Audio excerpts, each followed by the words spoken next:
नमस्कार विद्यार्थी मित्रांनो, मी शुभांगी पवार तुमचं सहर्ष स्वागत करत आहे आपल्या आवड शाळेची या युट्यूब चॅनल मध्ये। तर बघा, आपण आजच्या व्हिडिओमध्ये पाहणार आहोत घड्याळावरील काही प्रश्न। तर बघा, जर चॅनलवर अजून नवीन असेल तर चॅनलला सबस्क्राइब करायला विसरू नका आणि शेजारील बेल आयकॉनलाही नक्की क्लिक करा। चला तर मग आज आपण पाहणार आहोत घड्याळावरील काही प्रश्न। तर बघा, इथं आपण एक घड्याळ सुद्धा काढलेला आहे आणि बघा, तुम्हाला माहितीच असेल यामध्ये किती अंक आहेत, तर यामध्ये टोटल सगळे मिळून 12 अंक आहेत आणि या प्रत्येक अंकातलं अंतर जर किती अंशाचं असेल तुम्हाला माहिती असेल तर बघा, या प्रत्येक अंकातलं जे अंतर आहे ते 30 अंशाचं असतं। आता 12 ते 1 मधलं अंतर 30 अंशाचं असतं, हे 1 ते 2 मधलं अंतर 30 अंशाचं असतं, हे असं सगळं 30 30 30 30 करत एकूण अंतर 360 अंश असतं। या सगळ्या अंकांचे मिळून 360 अंश या घड्याळाचं काय असतं की माप असतं।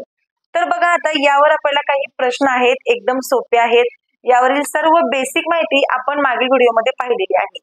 तर बघा, इथे आपण प्रश्न पाहणार आहोत, घड्याळामध्ये जर 1 वाजता तास काटा आणि मिनिट काटा यांच्यात किती अंशाचा कोन तयार होईल।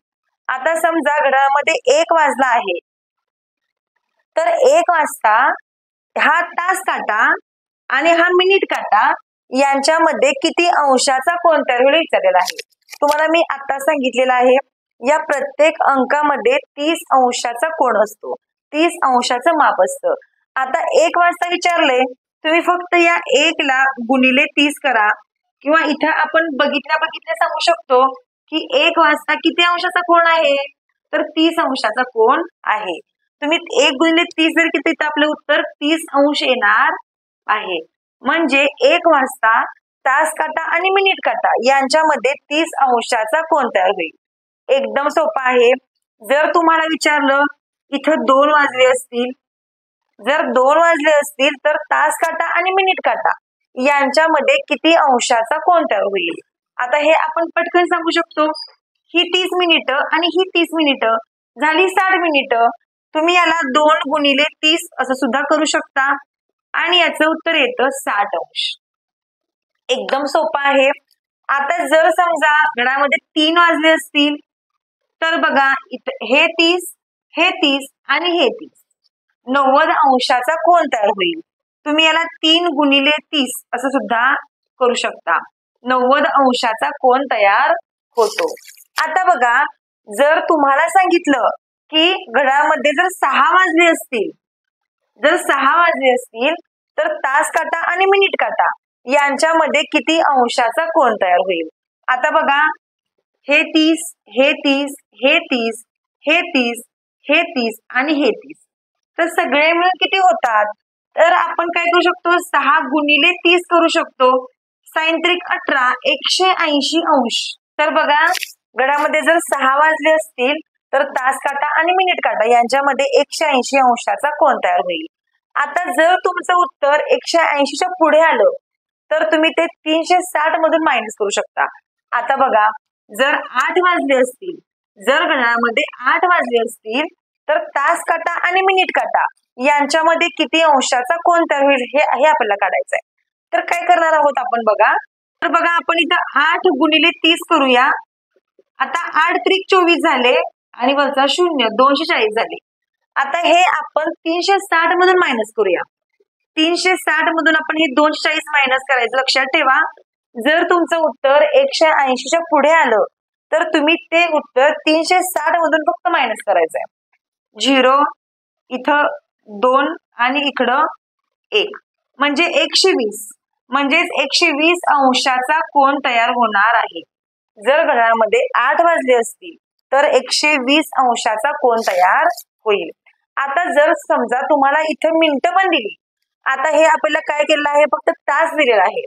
आता जर तुम्हाला समोर मिनिटे पण दिली तर त्याचं उत्तर कसं काढायचं ते पण आपण बघूया। तर आता बघा, आपण तर प्रश्न घेतलेला आहे, घड्याळात 5 वाजून 20 मिनिटांनी तास काटा आणि मिनिट काटा यांच्यात किती अंशाचा कोन तयार होईल। आता इथं आपल्याला तास पण दिलेला आहे आणि मिनिटे पण दिलेली आहेत। तर बघा, इथं आपण कोणतंही सूत्र वगैरे वापरणार नाही आहोत, आपण फक्त ट्रिकचा उपयोग करणार आहोत आणि फक्त आपण ट्रिकने याचं उत्तर कसं काढायचं ते तुम्हाला मी सांगणार आहे। आता बघा, जर 5:20 झाले असतील तर काय करायचं? या संख्येनं फक्त या संख्येला भाग द्यायचा आहे. 5 एके 5 आणि 5 चोक 20 झाले. आणि लक्षात ठेवा, जर तुमचं गुणोत्तर एकास 4 आलं, म्हणजे हे तुमचं उत्तर भाग दिल्यानंतर जर एकास 4 आलं तर फक्त काय करायचं? या मिनिटाची दुप्पट करायची. आता इथे 20 मिनिटे आहेत तर 20 ची दुप्पट करा. 20 गुणिले 2 करा, बरोबर 40 अंशाचा कोन तयार होईल. एकदम सोपा आहे मित्रांनो. बघा, फक्त आपण ट्रिकचा उपयोग इथं करणार आहोत. जर तुमचं गुणोत्तर एकास 4 आलं, जर तुम्ही या संख्येला भाग दिलात, जर तुमचं गुणोत्तर एकास 4 आलं तर लक्षात ठेवायचं फक्त मिनिटाची दुप्पट करायची, म्हणजे आपल्याला आपलं उत्तर मिळून जातं. आता समजा जर प्रश्न असा आहे, बघा आपण इथे प्रश्न घेतलेला आहे, घड्याळात 7:28 तास काटा आणि मिनिट काटा यांच्यात किती अंशाचा कोन तयार होईल? आता इथं पण आपण सेम असंच एक्झाम्पल घेतलेलं आहे की ज्याचं गुणोत्तर एकास 4 येईल. बघा, 7:28 झाले असतील तर तुम्ही या 7 ने 28 ला भाग देऊ शकता. 7 एके 7, 7 चोक 28, म्हणजे याचं सुद्धा गुणोत्तर एकास 4 आलं. म्हणजे जर गुणोत्तर एकास 4 आलं तर तुम्ही या मिनिटाचे फक्त दुप्पट करू शकता. आणि जर तुम्ही याची दुप्पट केली तर याचं उत्तर येणार आहे 56. म्हणजेच 56 अंशाचा कोन तयार होईल.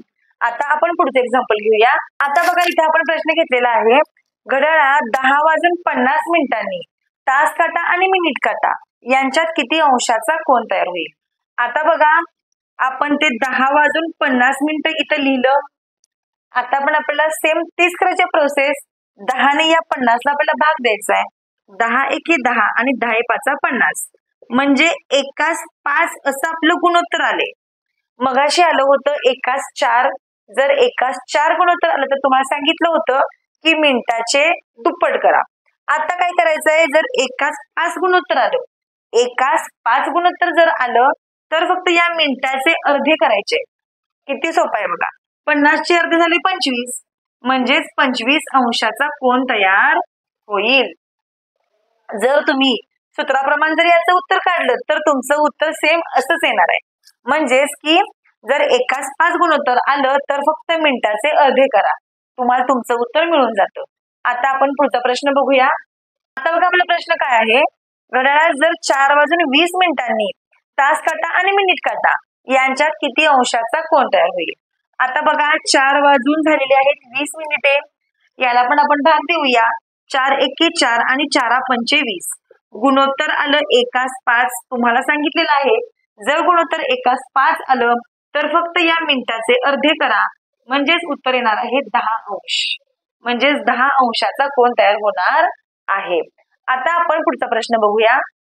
आता आपला प्रश्न काय आहे बघा, घड्याळात 9:54 तास काटा आणि मिनिट काटा यांच्यात किती अंशाचा कोन तयार होईल?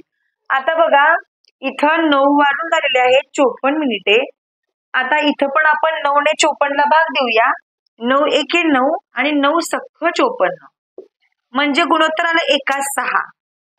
एकास 6 जर गुणोत्तर आलं तरी सुद्धा तुम्ही इथं या मिनिटाचे अर्धे करू शकता. आता जर 54 आपण अर्धे केले, जर तुम्हाला नसेल येत तर आपण याला भाग देऊ शकतो. आता काय काय मुलांना हे पटकन येऊ शकतं, पण काय काय मुलांना पटकन येणार नाही. बघा, बे एके बे, बे दोन्ही 4, इथं 1 उरला आणि बे 14. तर अशा प्रकारे तुम्ही याचे अर्धे सुद्धा करू शकता, म्हणजेच 27 अंशाचा कोन तयार होणार आहे. बघा, जर एकास 6 गुणोत्तर आलं तरी सुद्धा तुम्ही मिनिटाचे अर्धे करू शकता. एकास 5 गुणोत्तर आलं तरी पण तुम्ही त्या मिनिटाचे अर्धे करू शकता. आणि जर एकास 4 गुणोत्तर आलं तर तुम्ही त्या मिनिटाची दुप्पट करू शकता. तर आपण हे या व्हिडिओमध्ये आज पाहिलेलं आहे. आता या पुढचे जे काही प्रश्न आहेत, जर गुणोत्तर एकास 7 आलं, एकास 8 आलं किंवा एकास 9 आलं तर काय करायचं, तर हे आपण पुढच्या व्हिडिओमध्ये पाहणार आहोत. जर तुम्हाला हा व्हिडिओ आवडला असेल तर नक्कीच लाईक करा व्हिडिओला. कमेंट करून सांगा तुम्हाला हा व्हिडिओ कसा वाटला. चला तर मग आपण असंच भेटू आणखीन एका नवीन व्हिडिओ सोबत. तोपर्यंत धन्यवाद.